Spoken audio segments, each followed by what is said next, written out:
Hello everyone. So today our topic of the video is how to make money with Amazon FBA in 2024. So let's start.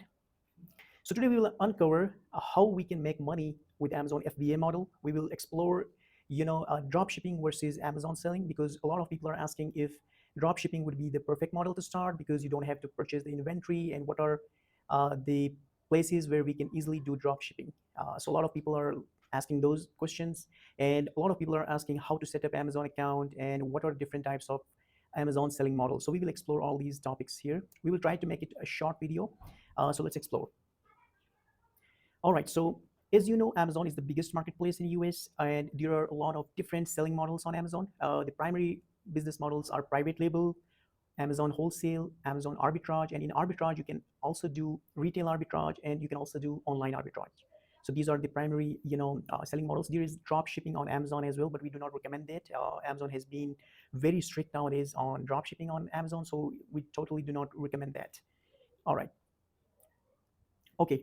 So how it works, as you know, whenever you sell on marketplace, the fundamentally all the models are alike because you have to source products from somewhere cheaper and sell it on another marketplace for much higher price and make money by that difference, right?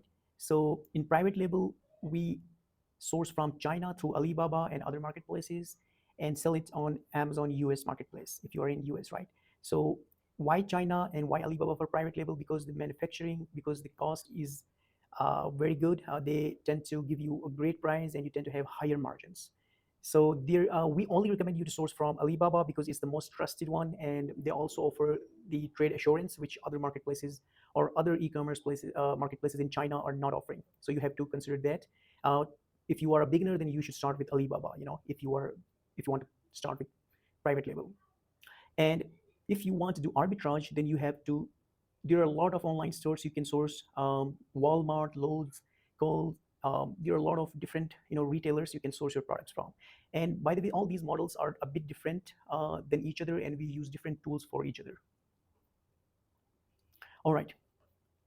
So for private label, this is how we do things. So let's see. For an example, I have selected a product. So it's a dog ball here, right? It's a dog ball. They're selling very. I mean, they are selling like $225,000 a month, and they're selling it for about $40. Great ratings. So let's see. We can see the same product at max $6, right? So we, for exact cost, we had to reach out to the supplier because it also depends on the logo, your customizations, everything else, right? So this is not the final price, but let's assume that you got this product for maybe $10 or maybe $9, right? Let's assume that, okay? And add at least $2 to shipping cost, and let's make the $12 as a landing cost, right, from China to US. If you calculate for this product, specific this product, you can see you get a net of 14.75 net profit, which is actually very good profit, right? And it's selling in a very great range. Usually we recommend our clients to sell from $30 to $80 range, so it's selling in a great range.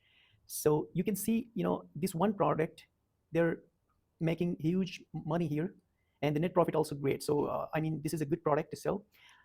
We will do another video on how to find profitable products later on, but just for an example, I have selected this product. I do not recommend to sell this particular product just to make or start your private label journey, because we have to look at a lot of different factors as well. We will explore those things in coming videos. So for now, it's just for a basic example, right? So you can see private label is more profitable in that way, and they have added more variations of different colors and different sizes as well. Okay. All right. So let's not AliExpress, because AliExpress has a lot of middlemen out there and they're just doing drop shipping on AliExpress. They're sourcing from somewhere and they just listed there on AliExpress. So we do not recommend AliExpress for sourcing for your private label. On Alibaba, you get the manufacturers. One more thing, you have to be very careful on Alibaba as well, that the manufacturer should be a manufacturer, right? Not a trading company, because you will find a lot of trading company, the middlemen out there. So you have to be very careful in selecting and working with them. All right. So for drop shipping, there's this popular marketplace out there that's called CJ drop shipping, right? Which has a lot of products out there, and you can easily ship to your US-based buyers. The only problem I can see in this is they do not have huge collection of different products. They have selected products which are trendy and low ticket products. So I will recommend you to give it a second thought if you're working with this website, because it's already very saturated. Probably if you are planning to sell a product from this marketplace, chances are you will get a lot of competition, because of course dropshipping is low barrier to entry model, right? So if you are starting out with $0, then of course there are thousands and thousands of other people also trying to source from this marketplace and try to sell that same product. So that's why I wouldn't recommend you to do that. But if you want to test it out, then it's up to you. All right. Okay, so how does Amazon FBA works? So the process is very actually simple. You send your products to Amazon, Amazon stores the products, and your customers place the orders. Amazon picks, packs, and ships out the product to end customer. They manage the whole communication, customer service, and all the returns or refunds, if any, right? So they have made it really, really easy. So it's a good model if you want to scale up your operations, your business, without handling all those customer service, storage, and other those processes, right? So it's a great model in that sense. So what do you need to set up Amazon FBA account? So you just go to Amazon Seller Central account.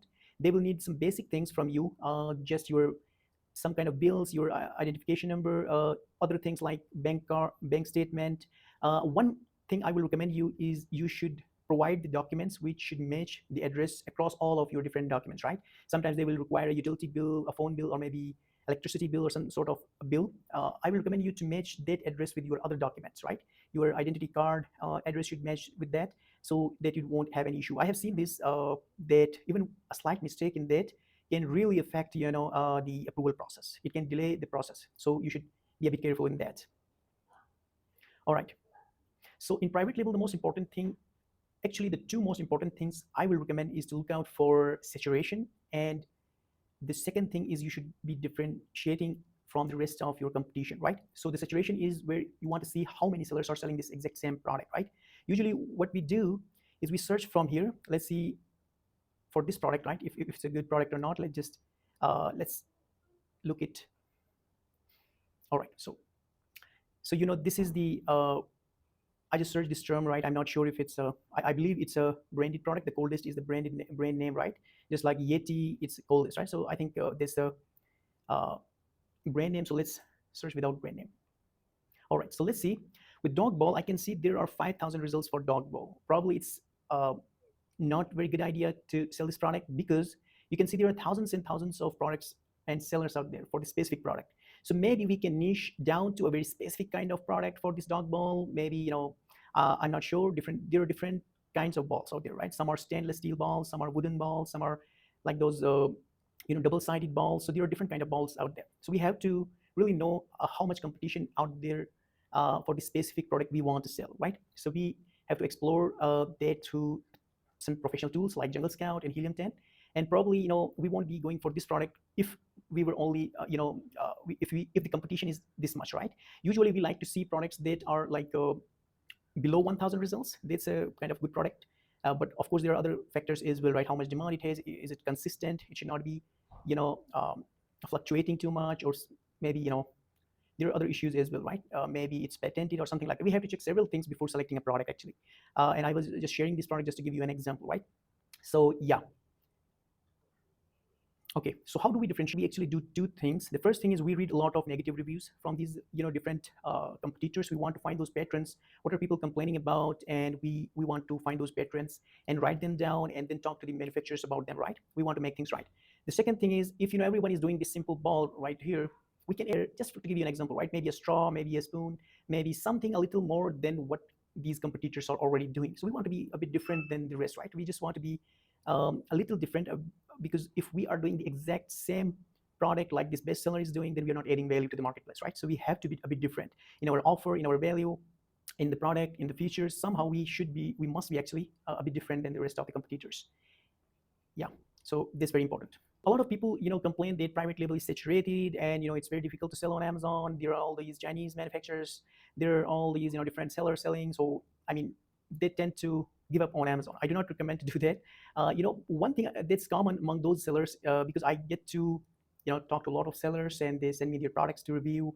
One thing I have seen is they do not tend to do a good job on product hunting phase, because whenever I see their products, I tend to see that they are pretty saturated products. They are too saturated actually to even launch these products. So that's why I said that the saturation is the number one thing that we look for in private label when we do product hunting. So if I can give you a few tips, then the first thing is saturation. The second thing is differentiation. The third thing is, there should be consistent demand for that. That's very important, because some products tend to do good on some seasons, not all year around. So we don't want to do that, right? We want to sell a product that's evergreen, and it should have enough demand for in winters as well as in summer. So we do not want to sell a seasonal product, actually.